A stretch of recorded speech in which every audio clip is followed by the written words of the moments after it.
ये कहानी शहर से दूर एक छोटे से गांव से शुरू होती है। इस औरत का नाम मारिया है और इसके दो बच्चे थे। लड़के का नाम पेब्लो और लड़की का नाम रीना था। हर माँ की तरह मारिया भी अपने बच्चों से बहुत प्यार करती थी। मारिया का पूरा दिन घर के काम करते करते कैसे बीत जाता था, इसका जवाब मारिया के पास भी नहीं था। मारिया के पति का नाम एरिमन था और वो एक पुलिस सिपाही था। एरिमन की सैलरी ज्यादा नहीं थी और इस कारण घर का गुजारा मुश्किल से हो रहा था। मारिया के बच्चे खाने में जो चाहते थे वो उन्हें गरीबी के कारण मिल नहीं पाता था। अगले दिन मारिया शहर की मार्केट में जाती है। वो अपने बच्चों के लिए मीट खरीदना चाहती थी, लेकिन मीट इतना महंगा था कि उसे अपना फैसला बदलना पड़ता है। इसी दौरान एमिली नाम की लड़की आकर मारिया से मिलती है। एमिली और मारिया बचपन की दोस्त थी और वो आज कई सालों के बाद मिली थी। दोनों ने एक ही स्कूल से अपनी पढ़ाई पूरी की थी। शादी से पहले मारिया एक ऑफिस में जॉब करती थी, लेकिन शादी के बाद उसने जॉब छोड़ दी थी। कुछ दिनों बाद मारिया एक बार फिर एमिली से मिलती है। इस मुलाकात के दौरान एमिली उसे बताती है कि मुझे एक कंपनी दुबई भेज रही है और मैं वहां जाकर बहुत पैसा कमा सकती हूँ। फिर वो मारिया से कहती है कि अगर तुम चाहो तो मैं तुम्हें भी उस कंपनी से मिलवा सकती हूँ जो मुझे दुबई भेज रही है।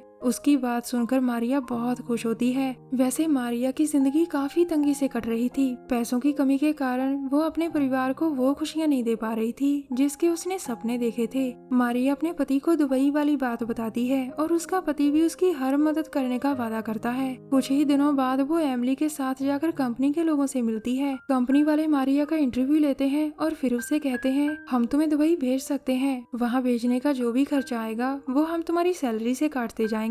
मारिया कंपनी की हर बात मान लेती है क्योंकि अब उसे हर हाल में पैसा कमाना था। कंपनी वालों से बात करने के बाद अब दोनों सहेलियां अपने घर की तरफ बढ़ने लगती हैं। इसी बीच एमिली का पर्स गलती से रोड पर गिर जाता है। वो जैसे ही उसे उठाने लगती है तभी एक गाड़ी से उसकी टक्कर हो जाती है। इस टक्कर से एमिली की मौके पर ही मौत हो गई थी, जिसे देखकर मारिया बहुत रोती है। कुछ दिनों बाद मारिया अपनी गरीबी दूर करने और अपने सपने सच करने के लिए दुबई आ जाती है। एमिली की मौत के बाद कंपनी ने उसे अकेले ही दुबई भेज दिया था। मारिया जहाँ सैम नाम के आदमी के घर आती है, उसे सैम के घर में ही मेड का काम करना था। सैम एक अच्छा और नेक दिल आदमी था। उसने मारिया को पहले दिन ही बोल दिया था कि तुम इसे अपना घर ही समझो। मारिया अगले ही दिन से अपना काम शुरू कर देती है और इसी बीच उससे एक औरत आकर मिलती है। इस औरत का नाम लीजा था और वो भी उसी देश की थी जिस देश की मारिया थी। लीजा पड़ोस के घर में काम करती थी और उसे जब भी मौका मिलता था तो वो मारिया से मिलने आ जाया करती थी। कुछ महीनों बाद मारिया की जिंदगी पूरी तरह से बदल जाती है। मारिया बहुत मेहनती थी और उसकी मेहनत देखकर सैम ने उसकी सैलरी भी बढ़ा दी थी। अब मारिया अच्छे पैसे कमाने लगी थी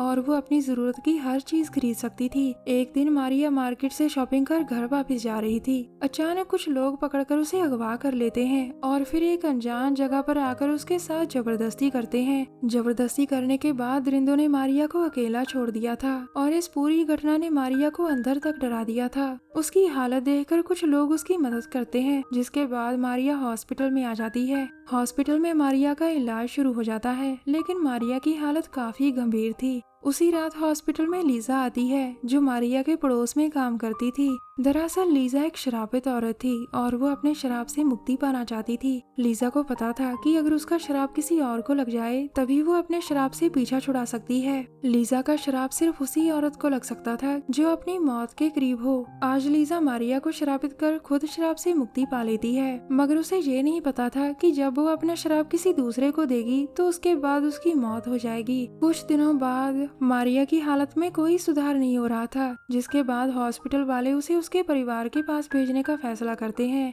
मारिया की याददाश्त चली गई थी और उसकी हालत इतनी खराब थी कि जब वो अपने परिवार से मिलती है तो वो उन्हें पहचान भी नहीं पाती। उसका पति एरिमन डॉक्टर से कहता है कि मैं इसे घर ले जाना चाहता हूँ क्योंकि मुझे यकीन है कि वहाँ इसकी याददाश्त जरूर वापस आ जाएगी। एरिमन की बात मानकर डॉक्टर मारिया को उसके घर भेज देती है। आज मारिया कई महीनों बाद अपने घर वापस आई थी, लेकिन उसकी हालत देखकर पूरा परिवार दुखी था। अब जैसे जैसे दिन बीत रहे थे वैसे वैसे मारिया की हालत में सुधार होने लगता है।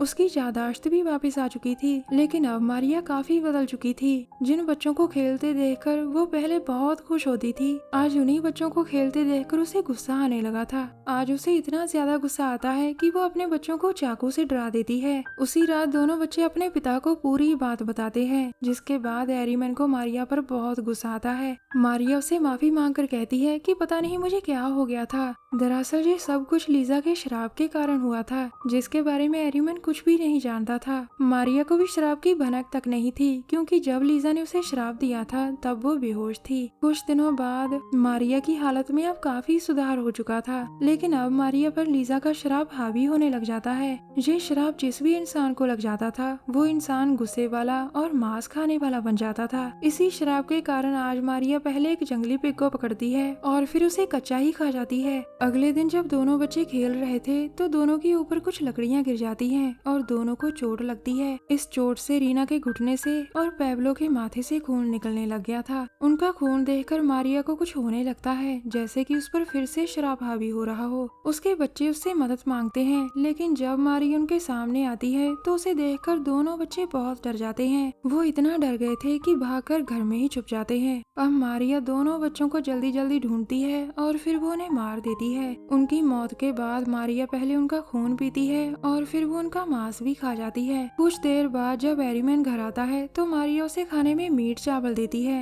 एरिमन खाना खाते खाते बच्चों के बारे में पूछता है, लेकिन मारिया कुछ नहीं बोलती और चुपचाप खड़ी रहती है। अब एरिमन उससे और मीट मांगता है, लेकिन अब भी मारिया चुपचाप खड़ी रहती है। जिसके बाद एरिमन खुद ही मीट लेने उठ जाता है। वो जैसे ही मीट लेने लगता है तभी उसे पतीली में बच्चों के कटे हुए हाथ नजर आते हैं। इससे पहले वो खुद को संभाल पाता तभी उसकी नजर बच्चों के कटे हुए सिरों पर पड़ती है। दरअसल बच्चों का जो मीट बच गया था वो मीट मारिया एरिमन को खिला रही थी। अब वो जैसे ही मारिया को पकड़ने लगता है तो मारिया जल्दी जल्दी घर से भाग जाती है। थोड़ी ही देर बाद एरिमन अपने बच्चों के बचे हुए टुकड़े दफन कर रहा था और उसी समय मारिया उसके पास आकर कहती है, पता नहीं मुझे क्या हो गया था। एरिमन चुपचाप अपने बच्चों की कब्र पर क्रॉस फिट करने लग जाता है, जिसके बाद मारिया उससे फिर माफी मांगती है। इस बार एरिमन जैसे ही कुछ बोलने लगता है तभी उसके हाथ पर चोट लगती है। अब एरिमन की चोट से खून निकल रहा था और उसे देखकर मारिया का आदमखोर फिर से जाग जाता है। वो जैसे ही उसे पकड़ने जाती है तो एरिमन उसके चेहरे पर चाकू से वार कर देता है। अब मारिया फिर से भाग जाती है, लेकिन इस बार उसका पूरा चेहरा जख्मी और डरावना हो गया था। कुछ दिनों बाद अब मारिया पूरी तरह से आदमखोर बन चुकी थी।